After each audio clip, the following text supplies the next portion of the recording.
Having trouble going live. I'm clicking my live button and nothing's happening. All right, so let's remove this one. Let's remove LinkedIn. You got too much on your screen. Maybe. Okay, I'm gonna try one more time.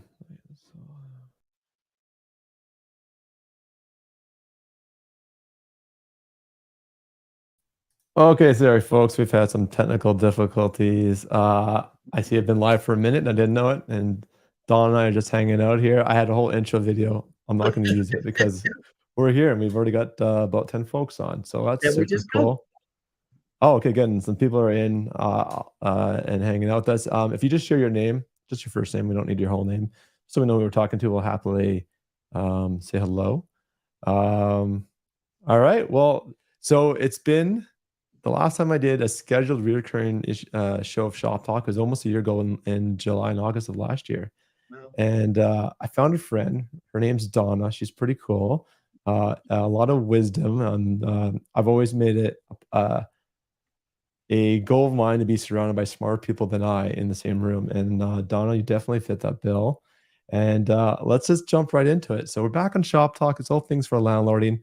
Donna, you've so graciously volunteered to share your time and wisdom. For the folks that don't know who Donna is, who is Donna? Donna is the executive director of the Alberta Residential Landlord Association. So we're a not-for-profit, membership-based association that educates, advocates for the landlords. We have an array of service providers as well. We have about 400 members right now. So in Edmonton surrounding areas, we represent about I'm going to say 105,000 units right now.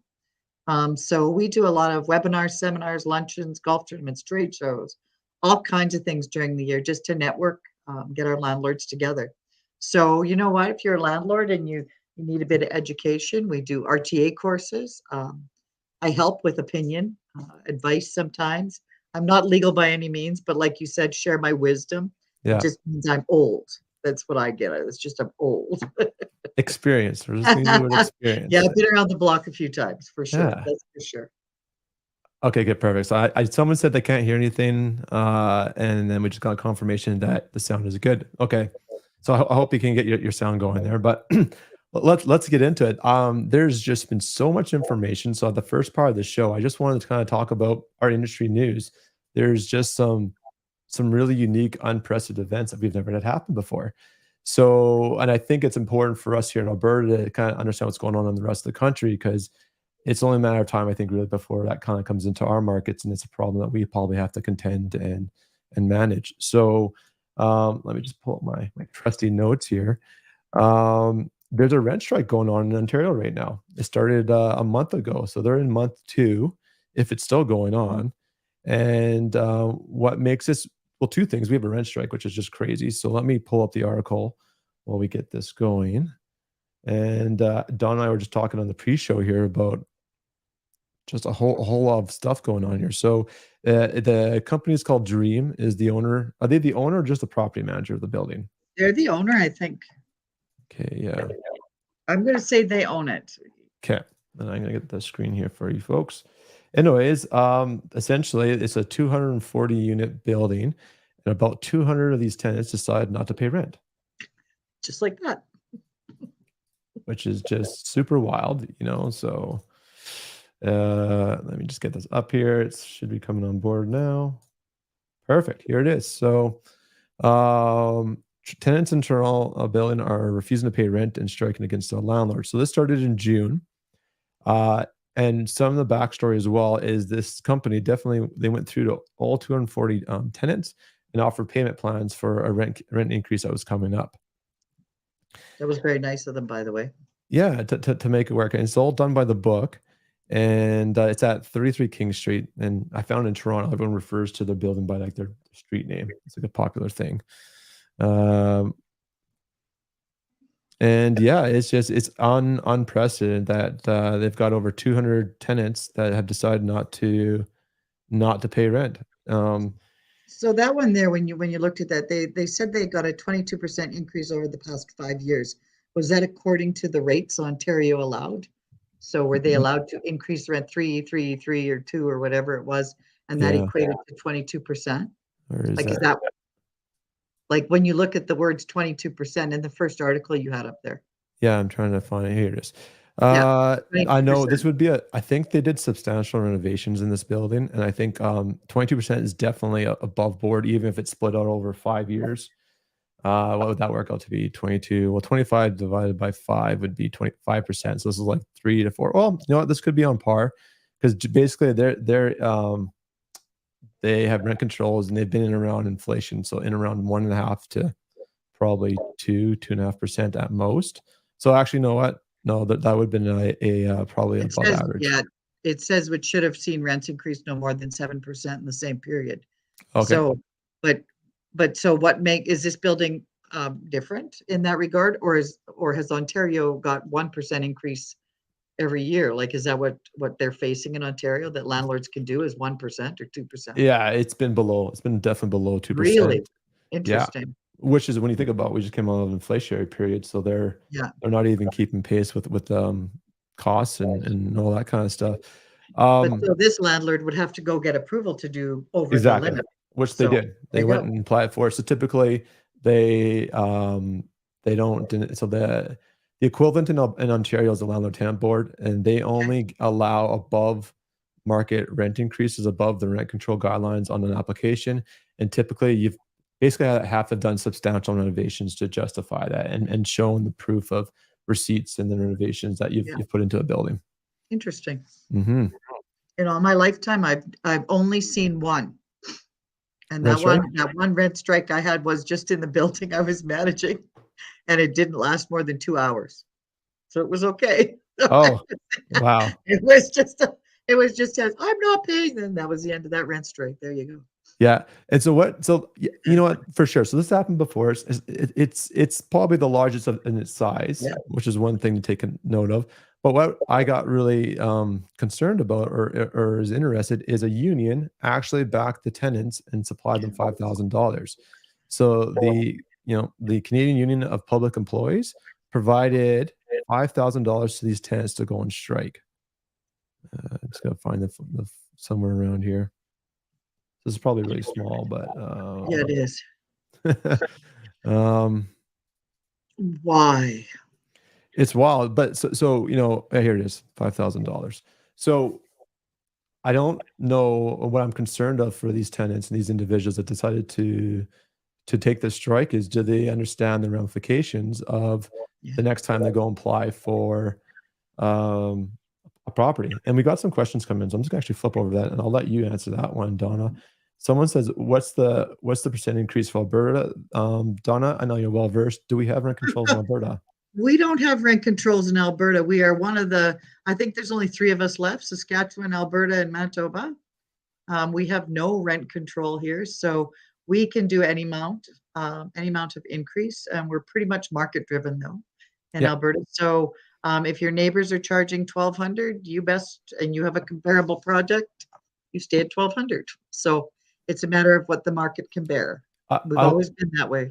yeah, so that's perfect. I'd add just the caveat or a contingency is if it's considered predatory and is taken to RTUS, they will throw it out. So, Yep. Yes, on paper, it is no rent control, but if it's deemed well above market rents or something extremely aggressive, it will get thrown out. So we do have some guardrails to kind of guide us along this issue, which I think is great. Yep. Yeah. Well, right now, Calgary's rents are much higher than ours right now. They're much higher than Edmonton. So Edmonton's rents are probably second lowest across Canada, I think, Yeah. for rents when you do comparison. So I always watch rentfaster.ca to see where the rents are going, right? So you see Toronto at 3,800 for a one bedroom, you see Vancouver at 2,900, and you see poor Alberta at 1,100. So it's like you go down the road, right? Yeah. So Well, um, so Donna, I just rented out 2 units on the weekend. I had 2 renewals, and both tenants decided to not renew and they moved. I had a tenant rent my one place, sight unseen. It's been crazy. This is the craziest I've ever seen the market. I've been yeah. told it's something similar to the mid 2000s of our last kind of big run in real estate when the oil patch was going crazy. And anyways, I had 6 viewings scheduled. I had over 100 inquiries over like a 3-day period of my listing being active on Rent Faster. And I had a tenant reach out to me and saying, you know what, I'll rent it sight unseen. And I ended up doing a video call with her just to prove to her that I could walk physically into the property. So she knew I owned it and I wasn't like an online scam. So she had confidence that I owned the property because I started from the outside, panned the camera to see the front of the house that matched the rental ad in Google Streets, gave her the confidence, and she rented it sight unseen and at a Wow. rate I've never rented before. So it's a 3-bedroom, 1 bath in Ogden, Calgary, $2,270. That does include a couple pet fees, and they're renting a garage as well. But my main floor has never ever gone that far, that much. Wow. Well, I have never seen, and I've been doing this a long time, and I've had properties in Calgary and Edmonton both. I have never seen this spread between Edmonton and Calgary this big. Yeah, It's never been this big. such, I What like, I've seen. yeah, absolutely. Um, we'll just do a quick round of highs. I appreciate some folks on. So we got Barbara, Tina, Sandra. Thank you for joining us. I saw Lewis, you're in here somewhere as well. Hey, Lewis. And there's 17 people here, so this is pretty cool. It's been quiet for a while, and it's pretty cool to have 17 landlords in the same room Fun to chatting listen. about things. Yeah, yeah. It's fun to Uh, understand. If you're a landlord, it's great to know things. Oh, 1.2 this year in in Vancouver. Yeah, and Wow. we just had, what, 2 weeks ago. In the last 2 weeks, we've had another Bank of Canada interest raise. So inflation's still elevated over 4%. They don't like that. They're going to get it down. And this is like 1/4 almost, a little over 1/4 of what inflation is, which is, yeah, not good. That's interesting. That's very interesting. That rent strike's really interesting. Yeah, I'd like to, yeah. well, I'll have to reach out to some friends out in Ontario and we'll see where that goes. But folks, what I'm concerned about this is if it's happening in Ontario, we've had entries into the Alberta market with new tenant unions. One's called Acorn. Yeah. Forget me, I don't remember the acronym stands for. And there's also another union as well, but they're coming this way. And I think it's unfortunately just a matter of time until we see this kind of activity here. So Yep, something they've to been be on your aware of. step before in Calgary, haven't they? They've been on the legislative step in Calgary. Yeah, Acorn. there's been rent protests or organized Want events. rent control. Yeah. Yeah. Yeah. Well, you know what? Let's use it as a good segue. So the other thing is Calgary, just here in June, our city council completed they had an affordability task force talking about how to address the affordability issues that we're seeing across Canada. Our city council here in Calgary decided to fund a report, and we just got that back from the task force. And I wanted to know what was probably most important about this is they came up with 6 major recommendations, and one had me concerned because it did in fact include rent control. So let me just put this up. This is page 6, but I guess before I even get into that, I'll go over the 6 points. So here's the recommendations down here. One was make it easier to build housing across the city. That would relate back to changing and blanketed zoning changes, which I actually think is fine. And the caveat I throw this in as well, I'm sure you know this as well, Donna, is just because they've released blanketed zoning across the city that you could build a legal, say, a secondary suite anywhere, you can't actually build a suite everywhere because there has to be certain lot requirements. So in practice, maybe only 60% of the city or 50% of the city, like half of it, will actually qualify to build this densification or these new zoning requirements, because there's a lot of lot requirements that need to be met. But when people hear, our city council just met to talk about that. They're just Oh. working on that now. That's interesting. Okay, Sorry. no problem. So recommendation 2, make land more land available to build more housing across the city. That kind of relates to number 1. 3, ensure the supply of affordable housing meets the need of Indigenous people living in Calgary and equity-driven populations. I'm fine with this. Really, it basically comes down to we need unique housing solutions to fit the unique demographics across any major city. So by all means.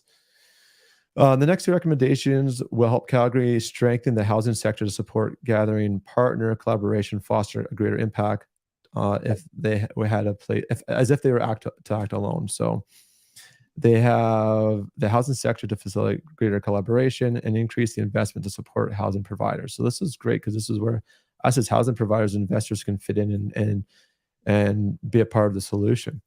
Now, the one that has me most concerned, and I pulled out the page from the report, is recommendation number 6: ensure more individuals have a safe place to call home. That sounds good by title, but here is the detailed take on that. And let me see if I can make this bigger. Is there a full screen thing here? This is what Edmonton is just trying to talk about now. Very interesting. Yeah, it's oh boy, having some technical difficulties. Let's do this. Open a new window. Revise the Tenancies Act. That's a good one. There it goes. This is a bit better. Yeah, read that. Read those out. Those are very interesting. Okay, yeah. So it's got support tenants and governments to address the inadequate housing conditions by developing a program that creates awareness of tenant rights through a similar program to City of Edmonton's support for tenant service. I think this is education. Yep. Why not? Yep, absolutely. Yep. I don't think it should be just in Calgary. This should be a province wide, because our legislation is province wide, so it applies to all folks in our province. Yeah. So then they have another breakdown of steps. Advocate the province to 1, increase the number of public health inspectors available to inspect properties for inspections within a week. If that's a case that they're not being done within a week, then by all means, timely enforcement of law is really important to actually have effective law. Revise the RTA to protect tenants from unfounded evictions if a complaint is made to AHS or any other public service agency. I agree with that. Yeah. I want to know what unfounded evictions means, but I'm on the fence. You can't evict for that anyhow. So yeah, it's already there. Which is where I was kind of concerned about this. Is they're suggesting more changes, but the law is actually quite already capable. It's better. Maybe it comes back to the education side of the aspect. Yeah. Provide support for alternate temporary accommodations for tenants unable to find or afford alternative accommodations while rental properties are being repaired from unsafe or inadequate conditions. Okay, that's already in place. Yeah, because that would be like there's temporary rental benefits. TRABs are called temporary rent assisted benefits. In Edmonton, we have, I don't know, do you guys get them in Calgary too? TRABs should be across Alberta. I think so. Get it through the Calgary Housing, or Savita here gives them out. Oh, okay. And well, yeah, for a year period. So if you need emergency, yep. Okay. Review, and this is what I'm concerned about. So review and enhance the minimum health and housing standards to ensure that tenants are protected from substandard housing. Review and adjust the standard occupancy rate to accommodate culturally appropriate housing. So this to me sounds like they want to remove any requirements so as many people as they want can live in a property. I'm not okay with this in the sense that I think it should be up to the individual property owner to make the decision of how many people is appropriate to live in that residence. I totally recognize that there's families out there that live multi-generational, that have grandparents living with them. And if the property and based on the private owner of that property is okay with that family moving in and it's been fully disclosed, then have at it. Absolutely. I don't know if there needs to be a change to legislation to accommodate this. I don't think so either. When I was working in social housing, I had many families with one had 11 children and 2 adults in a 3-bedroom. 11 children. You know, I know that was really squishy for them, but that was how big that's all we had at the time, was 3-bedroom units. And so, but changing the minimum housing act that way, it's already a small space. Like if you ever do their square meters per person space wise, that's a really little bit. Yeah. And I think it's just full disclosure in the application and the tenant screen process that both parties just agree to. I don't agree that it should be changed to allow one or the other. No. Because again, you also got fire code and safety standards. If there's too many people in a tight space trying to get out of a property, there's a lot of safety that needs to be taken in mind as well. And so here's also the biggest concern is rent controls got suggested by this report. And so something to be aware of, everyone. I think the city council voted to reconvene in the fall to discuss these points in greater detail. So right now we have a feedback period over the summer. Something I'll do with my Facebook group is I'll get either a petition or perhaps I'll draft a letter that we can all push out to our city council members to take a position on this, because I think if we're quiet, we could get in trouble. So yeah, well, we've already got people here. It's already the NDP are already crying rent controls, but when they investigate the other jurisdictions talking about rent controls, like it's obvious what happens. Like it's so obvious, but yet why even look at it? There's other ways to do this. We have great. Our government has given great rental benefits. There's supplements for tenants. They can get TRAB, they can get rent assistance benefits, and I know there's money there to give away. I know there is. If you're struggling with your rent, apply for a subsidy. Apply for those subsidies.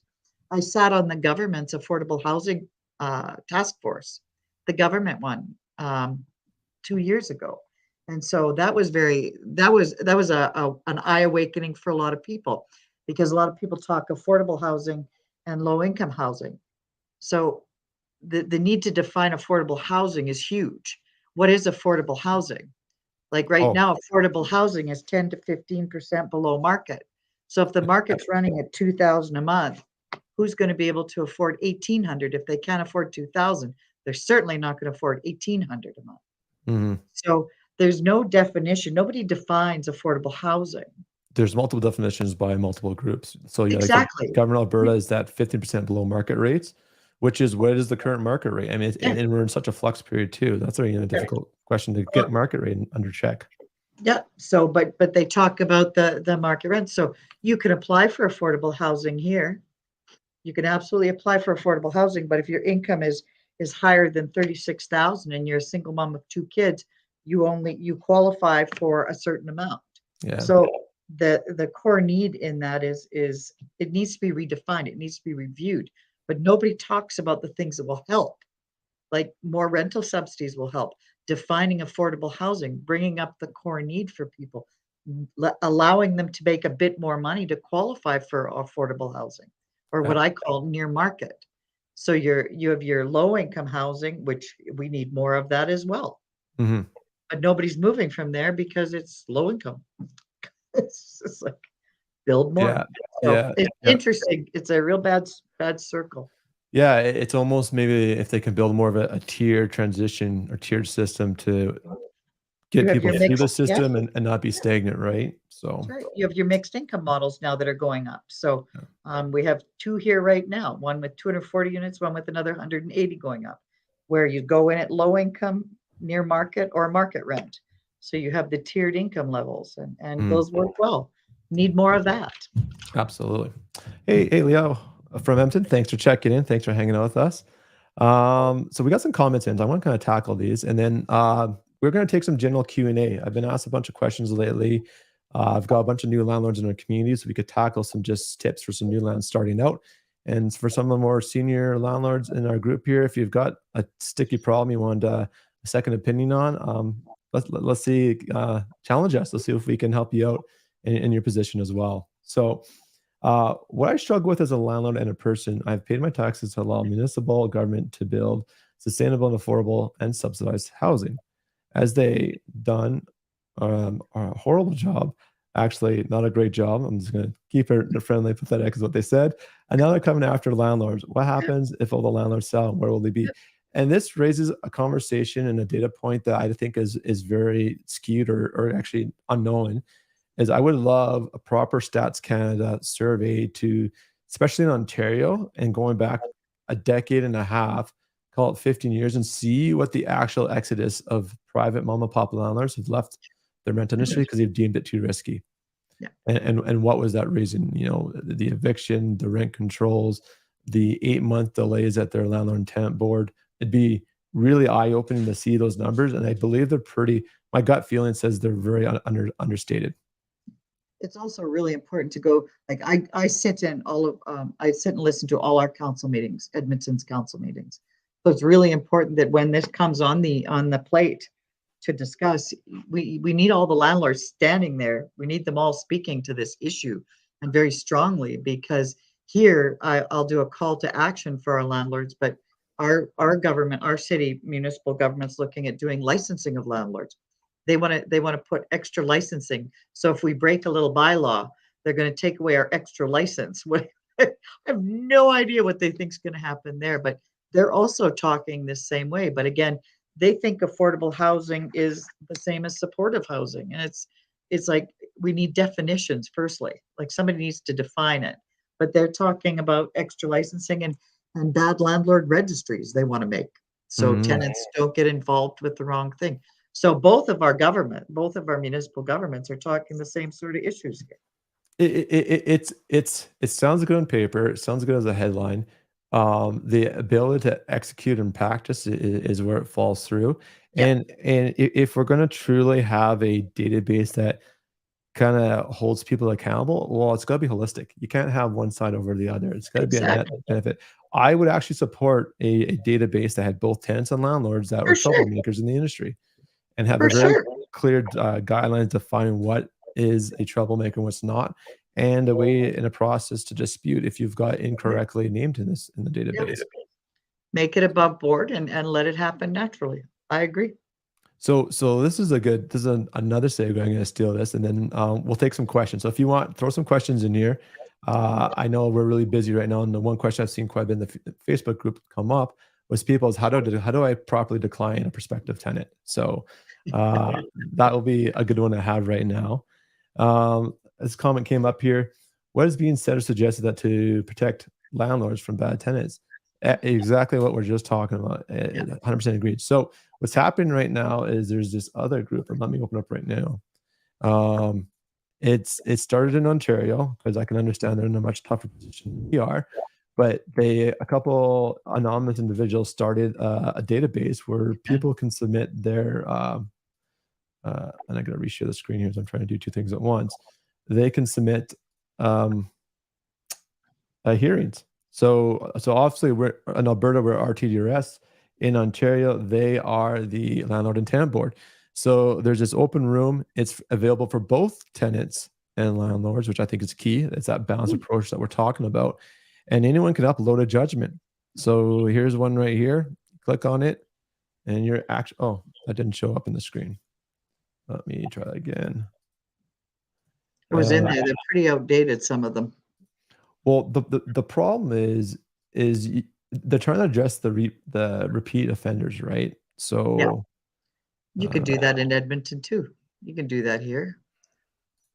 So here we go. So here's what it looks like. This is a thing. I just clicked on the very first one here, and this is it. There's actual hearing data, which I think is great. I think. Did you see the dates though? Look at the dates. This one's just within a month. 2 months. But they filed, didn't they file earlier? I was reading one where they filed last year. Oh yeah. Well, that's a backlog issue that they're trying to deal with. So everyone's like, well, you can go look at Canley. Well, Canley is only designed for precedents, meaning they only show examples of cases that have set precedents. So lawmakers or lawyers or landlords can look and understand how the law has been interpreted and how it applies in a specific situation. But because it's only for precedent setting cases, it only covers like less than 1% or 2% of all cases out there. So if you're trying to actually get a good check on who's been recently evicted, you're not going to find that information in here. Except now this private group has started, and I think it's I think it's great. I think this is coming here regardless, and I would love to see government perhaps participate in this model. So we've got it set up, but here's a private initiative. They've already got 9,000 hearings in it. I think they've been going at it for a little over a year now, and they've just opened it up Canada wide. So it used to be only Ontario until July 1st, so just this past long weekend. And now anyone across Canada can add their documents to it. So I think as a prudent tenant or landlord, this is something you should be checking before you choose your next rental. Very interesting. Yeah.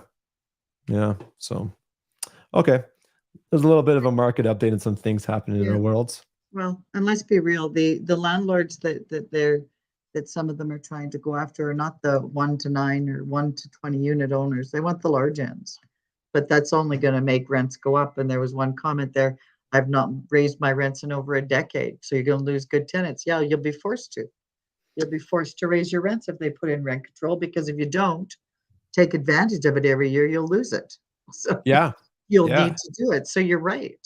It's not fair. Yeah.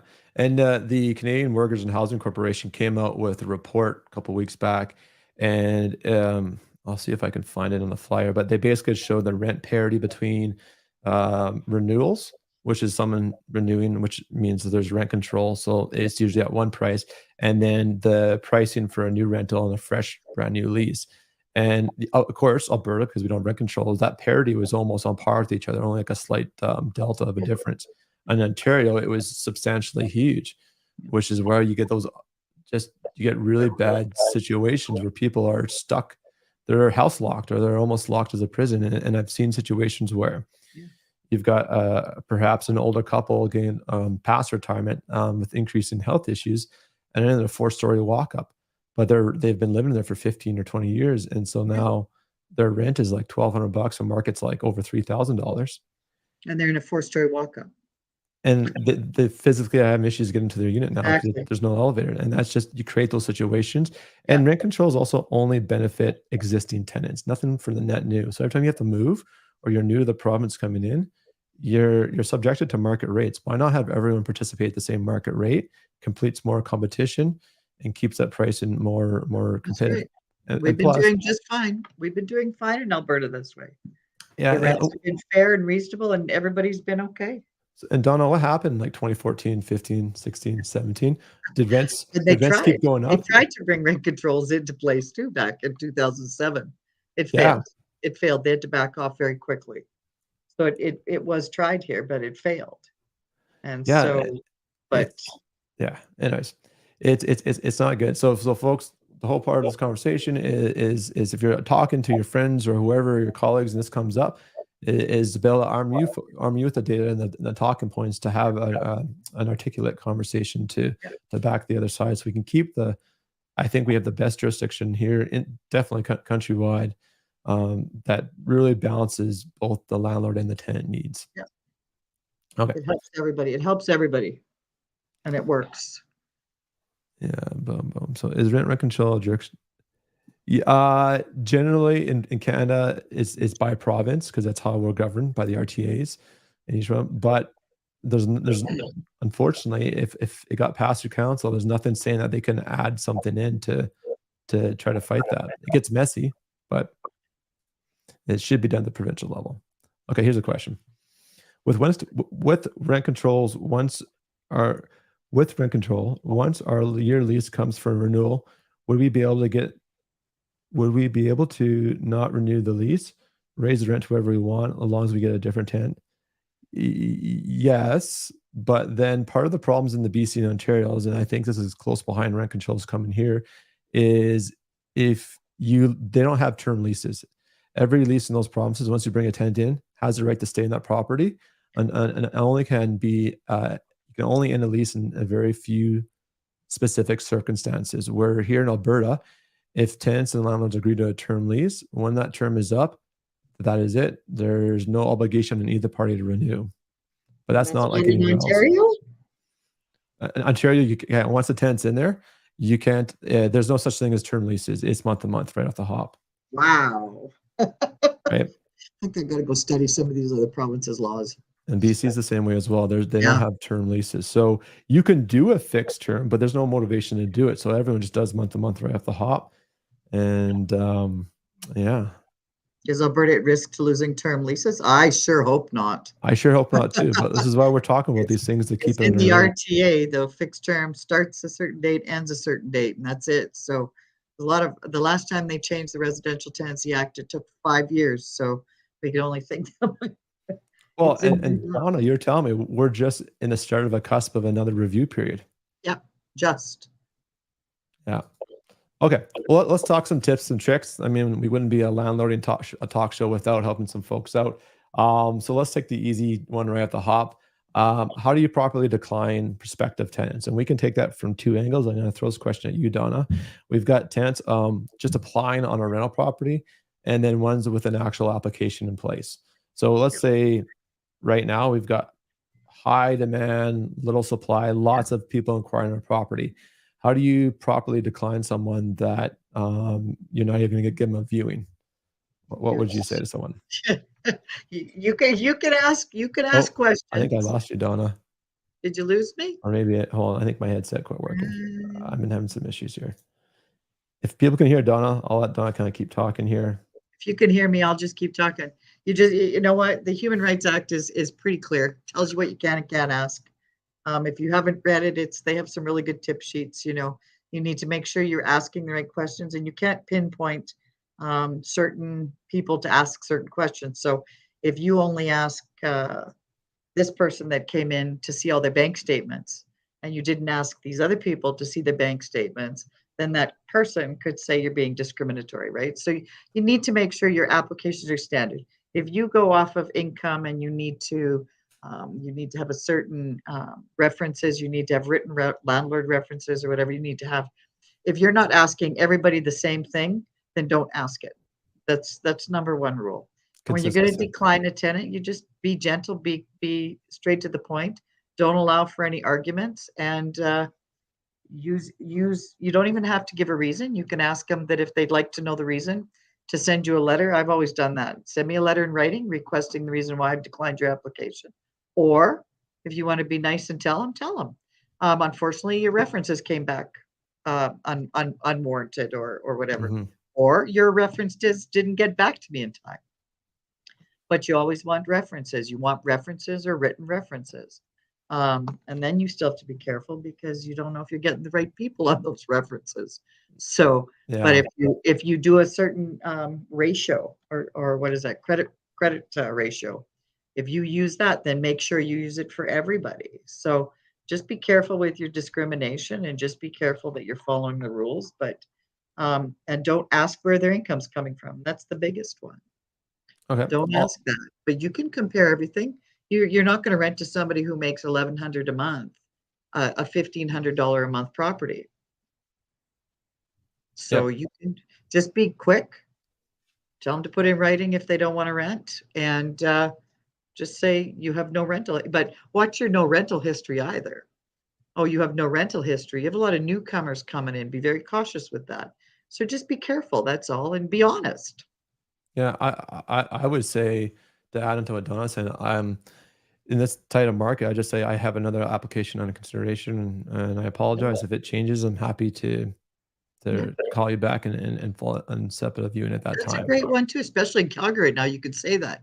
I have 20 applications to go through. If you're one of the lucky ones, I'll give you a call.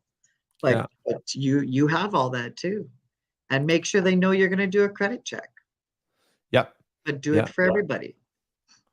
Yeah, totally. So, okay, that's good. I like that. Yes, they can be. I know a lot of newcomers is amazing tenants.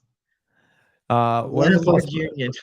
Yeah, well, you know what? I think this is a great segue. Donna runs this beautiful not-for-profit. She said at the beginning of the show, it's called the Alberta Residential Landlord Association, ARLA for short. If you folks aren't a part of it already, it's very affordable. It's cheap. Please sign up. I support. We do advocating. So we do a lot of advocating to the governments, the provincial and municipal. So Calgary has an association as well. They do advocating as well for the Calgary side. I Alberta wide, but I only advocate for the Edmonton and the city wise. And then we go to do the provincial together. But we do advocating. We actually have a fund we put away money for, so we can hire lobbyists if the need be. So trust me, I'm getting ready. If that rent control word comes up, I already got stuff ready to go. So we're working on that one. And I'm doing the city right now on their licensing issues and all of those things. So if you're in Edmonton and you want to join or in and around Edmonton area, we have Red Deer, Airdrie, all over the place. Absolutely. And, Donna's done a number of in-person and online webinars and seminars this year. They've had speakers from RTRS, the executive director, Patricia Toplin, They've brought in just really knowledgeable folks that are from different departments within our Alberta government that speak to how they affect our industry. And just a ton of information every time I go out there. I always learn something new. So Yeah. I And recommend it. the privacy commissioner was one of my favorite ones. We did a webinar with the privacy commissioner, and that, or as one of the people from there, and he was amazing, man. There was things I don't even know half the time, so it was great. This is a good question, and I Oh, you struggle with this can't. one Oh, too. you can't. You cannot ask where their income comes from. You can ask how much they make, but you should really avoid the question where their income comes from, where it comes from. The If you do, source. not a spoiler, no, if you do a credit check, anyways, you're going to see their You see current it. job. That's right. It's going to be listed in the Equifax side of the report. But I usually ask the way I leave this open ended. If they choose to disclose it, then great, that's their choice. And I usually ask, are you full time, part time, seasonal, hourly rate, commission? You can ask all these things about the paycheck, the amount of the paycheck. Absolutely, you need to know how much they make. Is it consistent? How long have they been at their job? But you can't say, do you work at Scotiabank? Do you work at Sobeys? Whatever it might be, you can't dive into the actual Most employment. tenants will tell you what they're. I'm on social assistance or I'm on AISH. They'll tell you. They'll tell you. So, but you can't ask. Don't ask where the income came from. Yeah, you can ask employment verification. You can phone. You can get a letter from their employer. Which is, it's kind of the same thing. It's just how you ask these questions is really critical. So that you went there by asking those questions, so you knew what we're thinking. Yeah. So, and I do this. Some landlords see this as a evasive, which is fair. I mean, to each their own. Yeah. I look for what's the word I'm looking for? Stable employment. That's what I'm looking for. Yeah. Yeah. But you'll see that when you do the credit check, anyhow, been employed at this place for a long time, whatever. You'll see that. Yeah. Let's just do some quick tips here. So, a lot of brand new landlords. It's a different industry. What are just some quick tips, Donna, that you frequently hear that you tell landlords on the phone? You know what? The RTA is a saving grace. If you don't understand the RTA, we offer an online Suite Smarts course that you can take. It's $79.95 if you're not a member. It's online. It'll teach you all about the RTA. I get that question a lot. I get tenants calling about can I end my fixed term tenancy? I want to sell my unit and I have a fixed term tenant in there. I want to sell my unit and have a month to month in it. That was a big one on this website here a while back. So I'd like to address that. Let's do it. The fixed term tenancy, if you want to sell your unit and you have a fixed term tenant in there, if your tenant wants to stay to the end of the term of the lease, too bad. You can't do anything about it. If you want to sell the unit, you best talk to them. Talk to them and say, hey, I'm going to sell my unit. You guys can stay here, but I'd like your help. And most of all, if you want them to keep the place clean and allow showings, give them something to do that. Really make it a lot nicer. Yeah, please read and be from, yeah, exactly. Become familiar with the RTA. Absolutely. The RTA has everything in it, from abandonment, what to do in abandonment and everything. So, but back to the month to month. If you have a month to month tenancy, you could sell your unit the same way. Make sure the tenant knows. Give them a little something to give them the perk to make them clean the unit and have it everything. But you cannot give them a 90-day notice to vacate until the conditions of sale have been removed and the owner has given a little note saying, hey, I want to live in the unit, so please give the tenant 90 days. Then you can give that tenant 90 days or 3 consecutive months notice to vacate, but only up until that point. So I have people calling going, well, I gave my tenant a 90-day and now I'm going to sell the unit. I said, for what reason did you give him a 90-day? Well, I'm selling my unit. It's not sold. So we get a lot of that where tenants are now fighting back a bit on that one, which is, you know what, it's right. It's, you can't do that. And like devil in the details, a 90 days eviction doesn't really exist. It's actually 3 clear months. Yeah, 3 consecutive months. I always keep saying 90 days. It's 3 consecutive months. Yeah, but I don't want someone to follow that to the T and not give proper notice, and then they've had to reset their whole process in your SOL. Yeah, you betcha. Yeah. I always say you hear this a lot, treat it like a business. It really is a business. You've got costs associated. Your mortgage doesn't stop coming up because your tenant decided they can't pay rent that month. try to not to lead with your heart, but if there's a reason you're in this business, and I know a lot of you are accidental landlords too. Yeah. I've intentionally gone this business, and I simply look at it every time I get into an emotionally trying situation, which with all the people applying on the rental property this weekend, I've heard some very sad stories of people Yeah. needing to move out July 1st and it's June 28th and they're trying to figure something out as fast as possible. But in this business, I'm here to provide a nest egg and generational wealth for my children going forward. So if I have to make a decision before someone's trying situation I've just learned about, or I think about my kids, then it makes it a little bit easier to make that logical decision and work off of that. Second thing is you should have a screening process, and you should not have to change it for anyone's other's time frame or need. So if someone's trying to rush you to move in tomorrow, if it doesn't work, it doesn't work. That's their emergency is not your problem. I want to be super clear on that. The one question, Donna, does it have to be the seller who gives the notice, or can it be the buyer? Unless the sale has gone through and it's closed, then it should be the seller that gave that notice to the tenant, because he's the one who rented to the tenant. He should be the one giving the tenant the notice. So the buyer gives the seller a little letter that says, hey, I want you to give notice to the tenant. Now I'm going to be moving in. And that's when you give a notice to the tenant to vacate. Because at that point in time, you still own the property. You're still the landlord. On a month-to-month periodic On a month. Yeah. Yeah. Yeah. We Cool. want to make sure that one. The other group that has a lot of good little details in death of a tenant. It's got what to do, a pet agreement, it got after a flood, all that information is CPLEA, Center for Public Legal Education, Alberta. It's a great website. They have some great resources.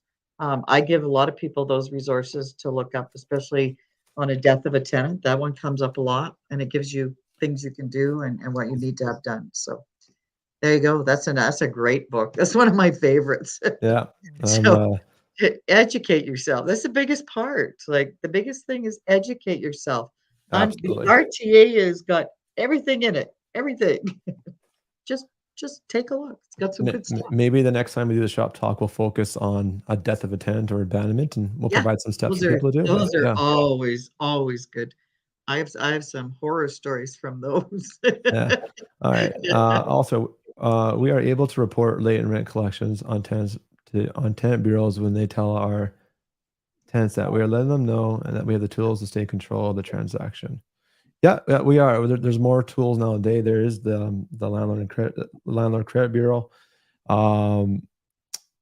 We've got now like a rent guarantee now, single key as well. There's some additional protections, but really, it's the majority of your work in a tenancy is done up front, because you could have that perfect property in downtown Edmonton in the Ice District that can draw $2,000 or $3,000 worth of monthly rent, but if you put someone that doesn't pay, that property all of a sudden doesn't make any money, and if they're damaging, now you're losing money and having added bills coming in. So all of your work, do it up front, and you'll have very smooth tenancy after the fact.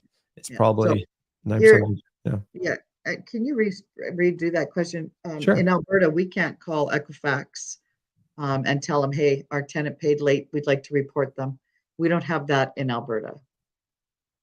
But if you have an order and it's gone to collection, that's when it would go to Equifax. Yeah.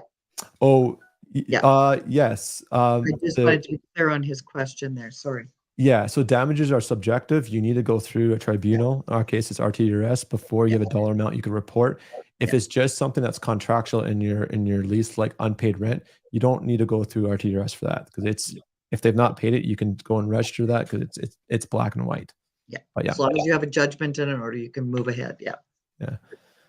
I'm a landlord for over 20 years and own 26 units, and appreciate some of the new information gleaned from your talk. Oh, fantastic. Nice. Thank you, David. We appreciate it. This makes me happy. This is kind of how I cut my teeth, and I always learn every time we have one of these shows.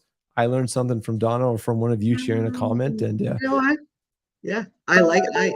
I enjoy it too, because I tell you, I'm still learning. I still learn things. Yeah. Every time we do our residential, our RTA fundamentals course, Crystal does one every 3 months or so. We do one 3 hours, and we just go through some of the basics of the RTA, but it teaches you how to go through the RTA, like how to navigate the RTA. And so every time we do that, I go, oh, I forgot all about that. So it's good. Absolutely. Well, You know what? I think it's probably a good time to end on a note. Give you guys back your lunch hour. Thanks for having a lunch alone with us and hanging out. Thank you. This is Shop Talk, all things landlording. Donna, thank you so much for being my co-host. I appreciate Thank it. you. Thank you for Yeah. having me. Okay. And we'll see you. We're gonna do these every other week. So we'll see you 2 weeks from now, same time, same bat channel. Sounds good. Talk to you later. Bye, everybody. Bye-bye.